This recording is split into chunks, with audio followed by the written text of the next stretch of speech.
Muy buen día. Continuamos ahora con el tema del arrepentimiento y solamente para hacer un pequeño resumen, hemos hablado del Evangelio, hemos hablado de doctrina y ahora estamos desde la lección pasada de lo que es la fe y ahorita del arrepentimiento y luego veremos sobre la confesión de la fe y sobre el bautismo. Esta pequeña sección será basada en lo que es el obedecimiento del Evangelio. Y uno, por supuesto, tiene que tener fe, tiene que creer en Dios, tiene que creer en lo que Dios dice, tiene que creer en Jesucristo y cómo Él es el Hijo de Dios y todas las palabras que Él dijo.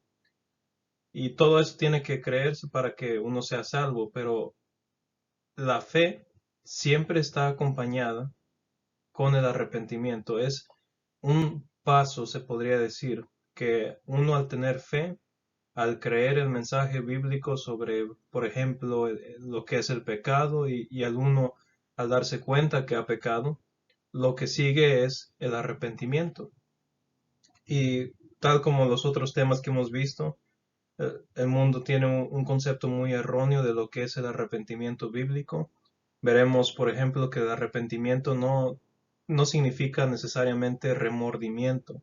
El arrepentimiento es algo genuino, que no, algo que es necesario para la salvación, algo que verdaderamente produce cambio en la vida de una persona.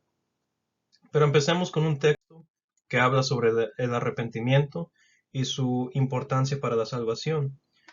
Hechos 17, 30 al 31 nos dice, pero Dios, habiendo pasado por alto los tiempos de esta ignorancia, ahora manda a todos los hombres en todo lugar que se arrepientan, por cuanto ha establecido un día en el que juzgará al mundo con justicia por aquel varón a quien designó, dando fe a todos con haberle levantado de los muertos. Dios ha mandado a que todos los hombres se arrepientan. En el día del juicio final, todos los que hayan vivido aparecerán ante Cristo en juicio. Si no hemos obedecido el mandato de Dios de arrepentirnos de nuestros pecados, estaremos perdidos para siempre, por toda la eternidad. Por lo tanto, es muy importante que aprendamos el significado del arrepentimiento. ¿Qué es el arrepentimiento? Empezando con un pequeño narrativo que nos enseña Jesucristo. Dice, pero qué os parece? Un hombre tenía dos hijos, y acercándose al primero le dijo, Hijo, ve hoy a trabajar en mi viña. Respondiendo él dijo, No quiero. Pero después, arrepentido, fue.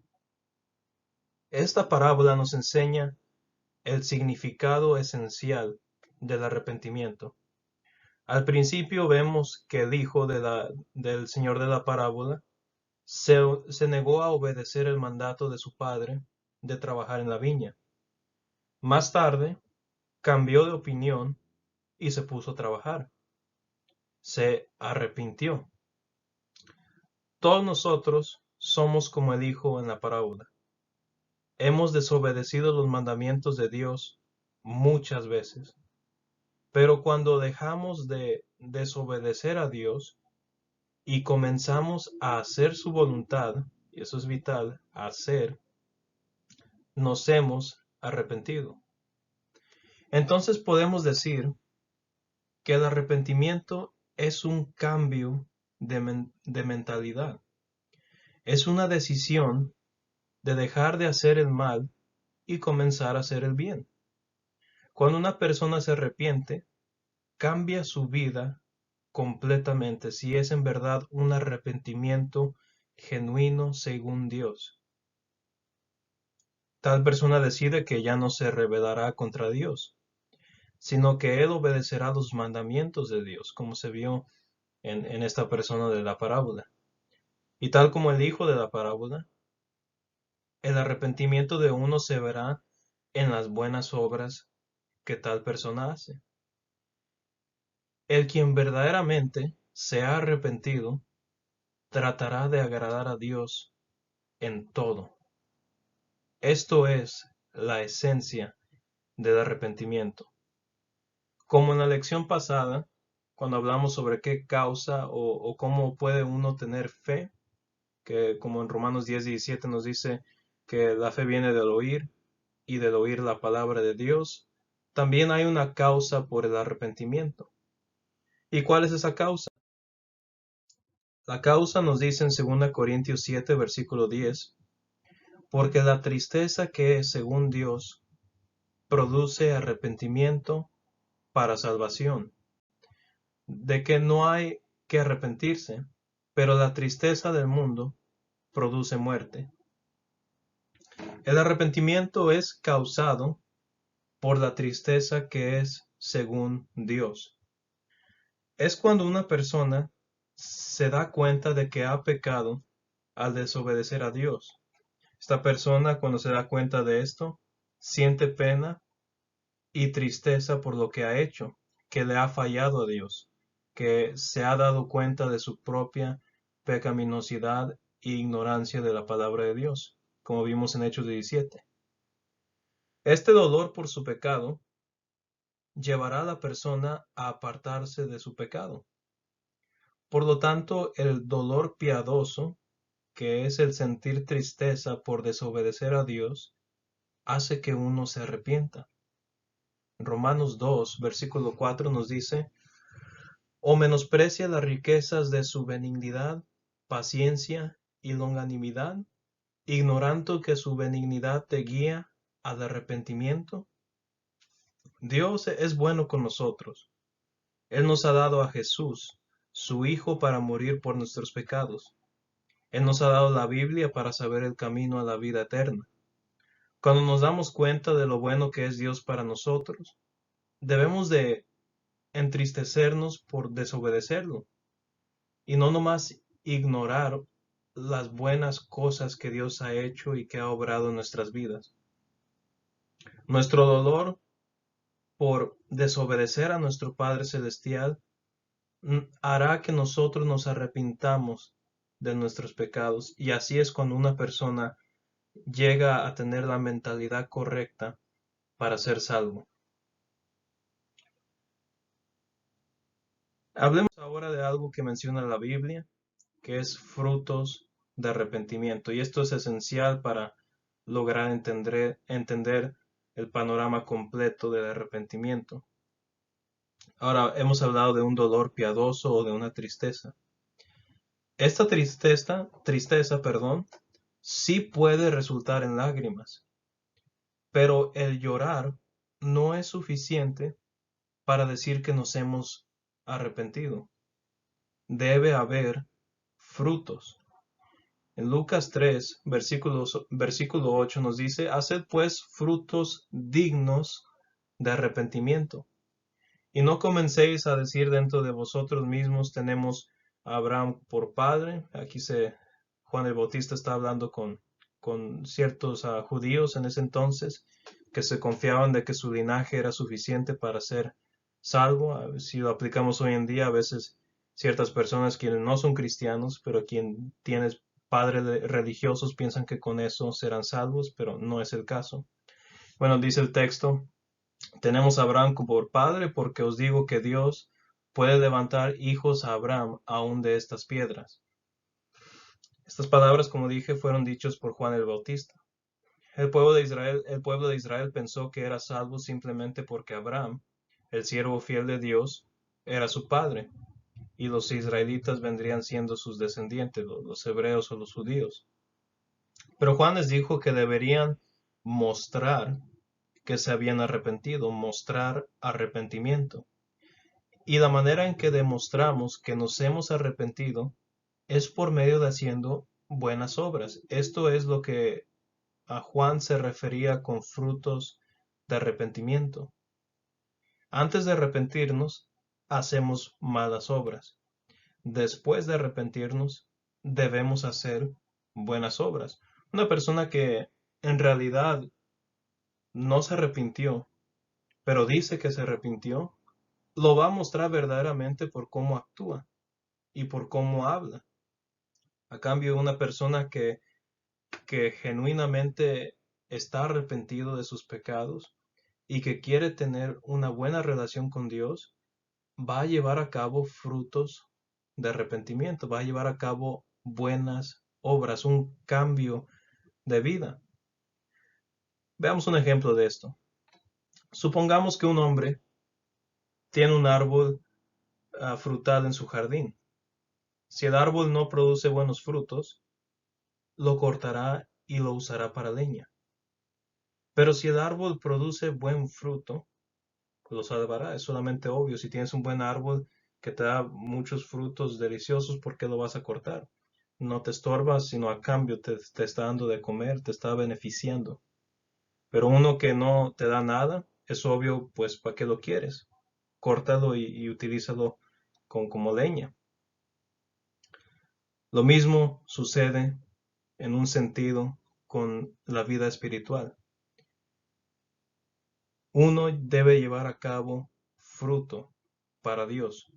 Fuimos creados para llevar a cabo fruto para la gloria de Dios, para ser celosos de buenas obras, para una vez más, para la gloria de Dios. Si no hacemos eso, si no llevamos a cabo fruto, somos como tal árbol seco que no aporta o no hace nada en tal jardín. Es simplemente lo mismo aquí. Si producimos buenas obras, Dios nos amará y nos salvará. Efesios 2, versículos 8 al 10. Porque por gracia sois salvos por medio de la fe, y esto no de vosotros, pues es don de Dios. Muchos les gusta parar ahí. Y sí, es un versículo hermoso, pero la totalidad de lo que es la gracia, la salvación y la fe es explicado más a fondo en lo que es el versículo 9 y 10. Fíjense lo que dice: no por obras, para que nadie se gloríe.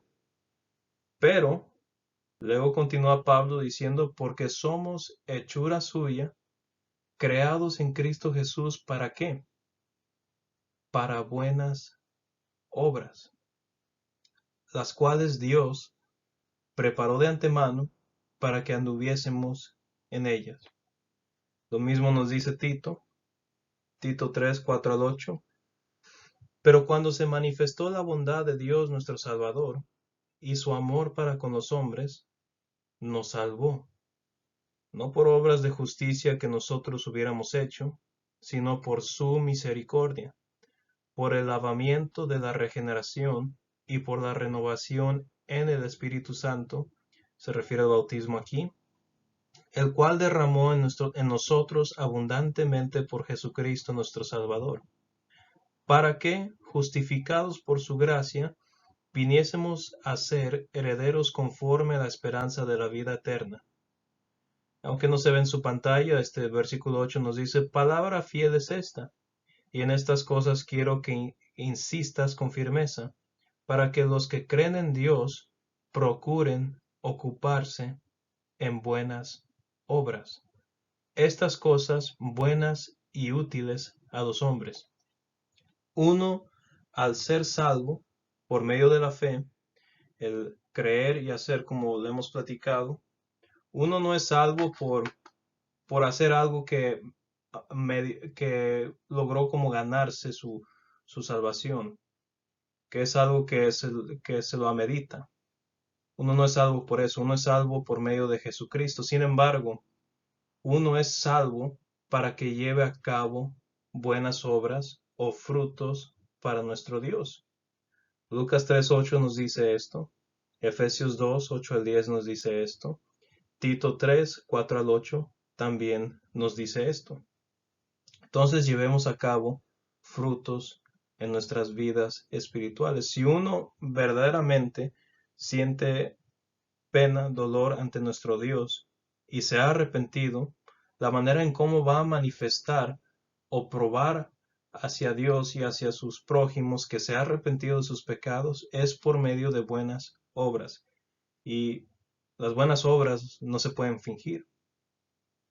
No se pueden fingir, no puede ser uno genuino en fingir acción y en fingir el hablar y la mentalidad.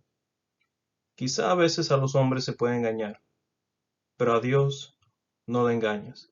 Entonces, si quieres demostrarle a Dios que te has arrepentido, lleva a cabo frutos de arrepentimiento. Y concluimos con la pregunta, una pregunta importante.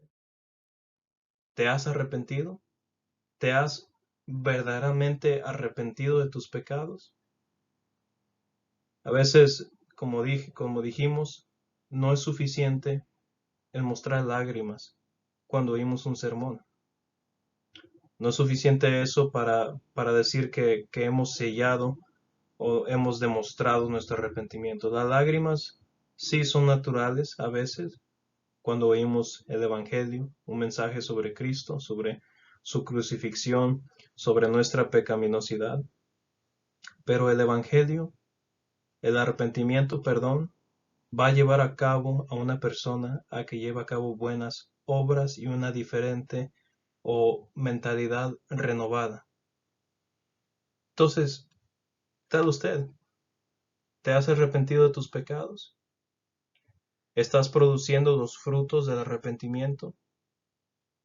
Si no lo has hecho, estarás perdido en tus pecados para siempre. El arrepentimiento es vital para la salvación. Y si no te arrepientes, Cristo te rechazará en el último día. Segunda de Pedro 3, versículo 9 nos dice, el Señor no retarda su promesa, según algunos la tienen por tardanza, sino que es paciente para con nosotros, no queriendo que ninguno perezca, sino que todos procedan al arrepentimiento. La promesa de Cristo ha sido que Él vendrá otra vez para, para llevar a cabo a los cristianos al cielo. Pero la razón del por qué no lo ha hecho es porque está dando oportunidad para que usted, para que yo y para que todo el mundo se arrepienta y sea salvo. Debemos obedecer los mandamientos de Dios. Esto incluye el arrepentimiento. Hechos 2:38 nos dice, Pedro les dijo, arrepentíos y bautícese cada uno de vosotros en el nombre de Jesucristo para perdón de los pecados, y recibiréis el don del Espíritu Santo. Que Dios lo bendiga.